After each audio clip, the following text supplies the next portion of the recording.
Good morning students. आज हम लोग एमकॉम फाइनल एबीएसटी में जो कॉस्ट एनालिसिस एंड कंट्रोल हमारा चैप्टर है, सब्जेक्ट है, उसका हम लोग चैप्टर पढ़ रहे हैं विधात्मक लागत आधारित निर्णय। विधात्मक लागत क्या कहलाती है?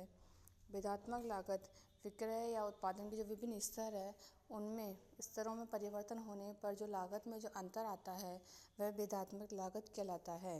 विभिन्न जो विकल्प होते हैं, जैसे कि 6000 उत्पादन करना है इकाइयों का तो उस पर जो लागत आएगी, और एक 7000 इकाइयों का उत्पादन करना है उस पर जो लागत आएगी, तो दोनों जो स्तर है उन दोनों स्तरों पर लगने वाले लागत का जो अंतर होता है वह विधात्मक लागत कहलाता है।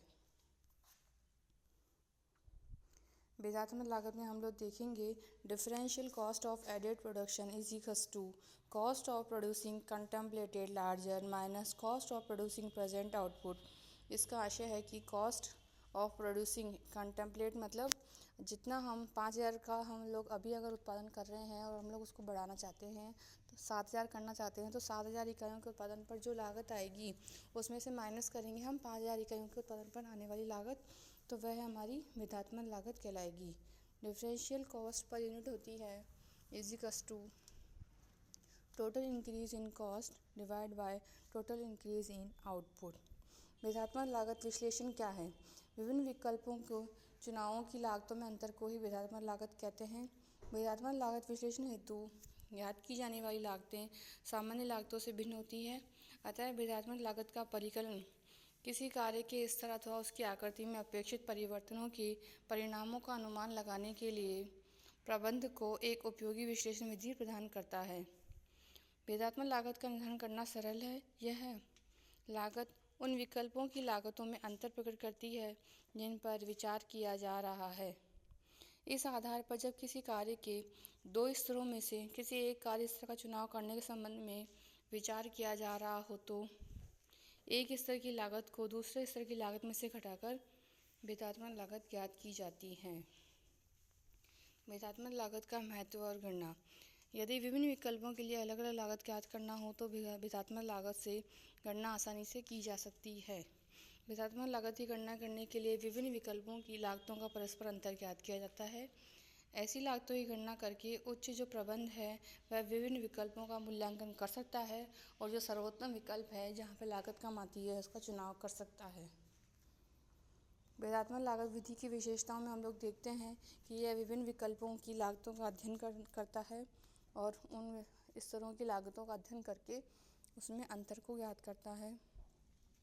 विधात्मक लागत की गणना तभी सार्थक है जब इसके साथ साथ वृद्धिमान आगम एवं अतिरिक्त विनियोग की गणना भी की जाए। सिर्फ विधात्मक लागत से ही कोई निर्णय नहीं लिया जा सकता। विधात्मक लागत एक तकनीक है, लागत लेखांकन की पद्धति नहीं है। विधात्मक लागत ज्ञात करते समय उन लागतों को ध्यान में रखा जाता है जो विभिन्न विकल्पों के लिए भिन्न भिन्न होती है।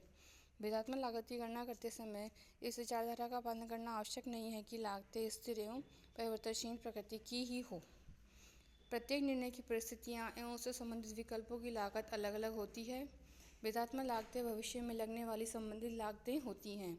विधात्मक लागत और सीमांत लागत में हम लोग अंतर देखते हैं कि विधात्मक अर्थ और परिभाषा का अंतर।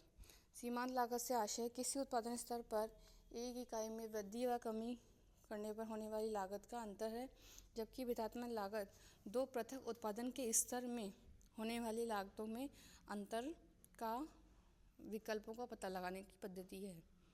लागत पद्धति। सीमांत लागत लेखांकन लेखे रखने की पद्धति है। लागत और विधात्मक लागत एक निर्णय लेने की पद्धति है। स्थिर लागतें। सीमांत लागत लेखांकन में स्थिर लागतें अपरिवर्तित रहती है, जबकि इस विधात्मक लागत प्रविधि में यह माना जाता है कि स्थिर लागतें विभिन्न विकल्पों में भिन्न भिन्न हो सकती हैं। फोर्थ है निर्णय का आधार। सीमांत लागत में निर्णय लाभ मात्रा अनुपात अंशदान समविच्छेद बिंदु सुरक्षा सीमा के आधार पर लिए जाते हैं, जबकि विधात्मक लागत में वृद्धिमान आगत की तुलना वृद्धिमान लागत से की जाती है और सर्वोत्तम विकल्प का चुनाव किया जाता है। मांग की लोच।